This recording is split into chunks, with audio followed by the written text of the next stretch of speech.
ಹೊಸ ಬೇಡಿಕೆ ಹೊಸ ನಾನು ಅದನ್ನು ಪರಿಶೀಲನೆ ಮಾಡಿ ಕ್ರಮ ತಗೋತೀನಿ.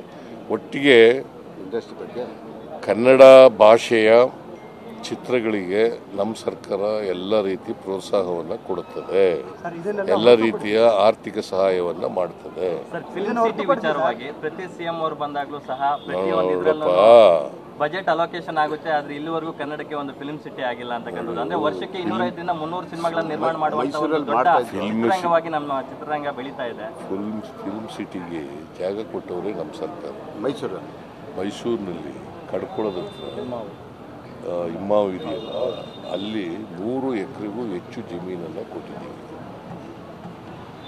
BJPಯವರು ಸರ್ಕಾರ ಮಾಡಿದ್ರು ಕೂಡ ಇಲ್ಲಿ ಪಾಪ ಜಗ್ಗೇಶ್ ಇದ್ದಾರೆ, ಅವರೇನು ಮಾಡಲಿಲ್ಲ. ಯಾಕಂತಂದರೆ ಇದು ಪ್ರೈವೇಟ್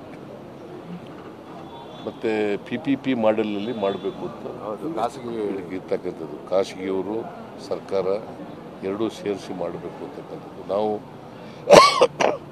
100 ಎಕರೆಗೂ ಹೆಚ್ಚು ಜಮೀನನ್ನು ಕೊಟ್ಟಿದ್ದೀವಿ. ಸೊ ಫಿಲ್ಮ್ ಸಿಟಿ ಮಾಡಲೇಬೇಕು. ಅದರಿಂದ ಅದು ರಾಜ್ಕುಮಾರ್ ಅವರ ಕನಸು ಕೂಡ ಇತ್ತು. ಕರ್ನಾಟಕದಲ್ಲಿ ಒಂದು ಫಿಲ್ಮ್ ಸಿಟಿ ಇಲ್ಲ, ಹೈದರಾಬಾದ್ನಲ್ಲಿದೆ, ತೆಲಂಗಾಣದಲ್ಲಿ ಒಂದು ಫಿಲ್ಮ್ ಸಿಟಿ ಇದೆ, ನಮ್ಮಲ್ಲಿ ಫಿಲ್ಮ್ ಸಿಟಿ ಇಲ್ಲ. ಸೊ ಫಿಲ್ಮ್ ಸಿಟಿ ಆಗಲೇಬೇಕು. ಇದು ಡಾಕ್ಟರ್ ರಾಜ್ಕುಮಾರ್ ಅವರ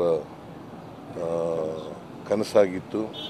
ಆ ಕನಸನ್ನು ನನಸು ಮಾಡ್ತಕ್ಕಂಥ ಪ್ರಯತ್ನವನ್ನು ನಮ್ಮ ಸರ್ಕಾರ ಮಾಡ್ತದೆ.